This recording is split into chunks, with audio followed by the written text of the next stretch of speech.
பள்ளியிலே நாங்கள் வழக்கமாக இதை பள்ளிகள்ல இந்த வேத புத்தகங்களை கொடுக்கிறது வழக்கமானபடினாலே பள்ளிகள்ல சென்று நாங்கள் அப்படியாக பர்மிஷன் கேட்கறது உண்டு.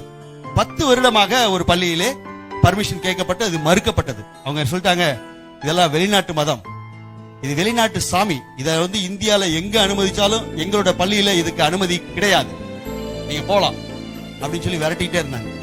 அந்த ஸ்கூல்ல ஒரு காரியம் நடந்தது.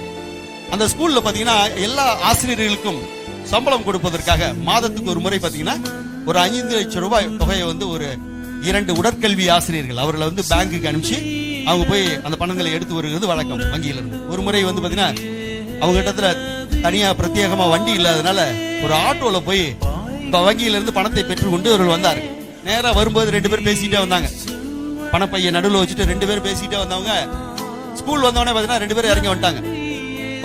நேர கரஸ்பாண்டன்ட் நிக்கிறாங்க, எங்கப்பா பணம் எங்கப்பா அப்படின்னு. இவர் அவரை பாக்குறாரு, அவர் இவரை பாக்குறாரு.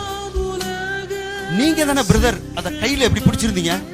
இல்ல பிரதர், நீங்க தான் பிரதர் அப்படி பிடிச்சிருந்தீங்க அப்படின்னு 2 பேரும் டிஸ்கஸ் பண்ணிட்டு இருக்காங்க. அப்ப அந்த தாளாளருக்கு பயங்கர கோபம் வந்துருச்சு. என்னப்பா இப்படி புத்தியீனமா நடந்துட்டு இருக்கிறீங்களே, உங்களுடைய பிஎஃப் மற்ற காரியங்கள் எல்லாத்தையும் பிடிச்சா கூட இந்த தொகையை இது பண்ண முடியாது, எப்படி இப்படி மதியீனமா நடந்துட்டு இருக்கீங்களே அப்படின்னு ஒரு கடுமையாய் சாடி கொண்டு இருக்கும்போது திடீர்னு அங்க பாத்தீங்கன்னா ஒரு ஆட்டோ ஓட்டுநர் வேகமா வந்தான். அந்த பையோட வரான். ஐயா, இந்த வாத்தியார் 2 பேரும் இறங்குனாங்க, பைய விட்டுட்டு வந்துட்டாங்க அப்படின்னு சொல்லி கொடுத்தான். திறந்து பார்த்தா கட்டுக்கட்டா பணம் அப்படியே இருக்கு. அதை ஒன்னும் வேற எதுவும் பெருசா எதுவும் வச்சு கவர் பண்ண கூட இல்ல, கட்டுக்கட்டா பணம் இருக்கு ஒரு பையில. அந்த தாளாளருக்கு ரொம்ப ஆச்சரியம், ஒரு ஆட்டோக்காரன் இவ்வளவு நேர்மையா இருப்பானா? தம்பி, இது உள்ள என்ன இருக்குன்னு பாத்தியா? ஆமா ஐயா பார்த்தேன், கட்டுக்கட்டா பணம் இருக்கு. எப்படி நீ நேர்மையா இதை பணம் கொடுத்த அப்படிங்கும்போது அவன் தன்னுடைய பாக்கெட்ல இருந்து இந்த பைபிள் எடுத்தான், புதிய ஏற்பாடு எடுத்து அவர் சொன்னா, என்னுடைய பையன் பாத்தீங்கன்னா பள்ளியில படித்துக் கொண்டிருக்கான், 7ஆம் வகுப்பு படித்துக் கொண்டிருக்கான், அவனுக்கு இது இலவசமா கொடுத்திருந்தாங்க. ஆட்டோ சவாரி இல்லாத நேரங்கள்ல நான் ஸ்டாண்ட்ல வாசிக்கிறது வழக்கம். இதுல எபிரேயர் 13:5 வேத பகுதி சொல்கிறது, நீங்கள் பண ஆசை இல்லாதவர்களாக நடந்து உங்களுக்கு இருக்கிறவைகள் போதும் என்று எண்ணுங்கள், நான் உங்களை விட்டு விலகுவதும் இல்லை, உங்களை கைவிடுவதும் இல்லை என்று அவர் சொல்லி இருக்கிறாரே அப்படின்னு சொல்லப்பட்டிருக்கீங்க.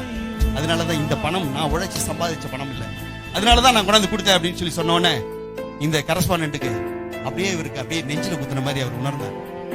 இந்த புஸ்தகத்தையா நம்ம இவ்வளவு நாள் கொடுக்க கூடாதுன்னு தடை பண்ணிட்டு இருந்தோம் அப்படின்னு சொல்லி உடனடியாக நாங்க இது மாதிரி எங்களுடைய கேம்ப் சீல் போட்டு கொடுப்போம்.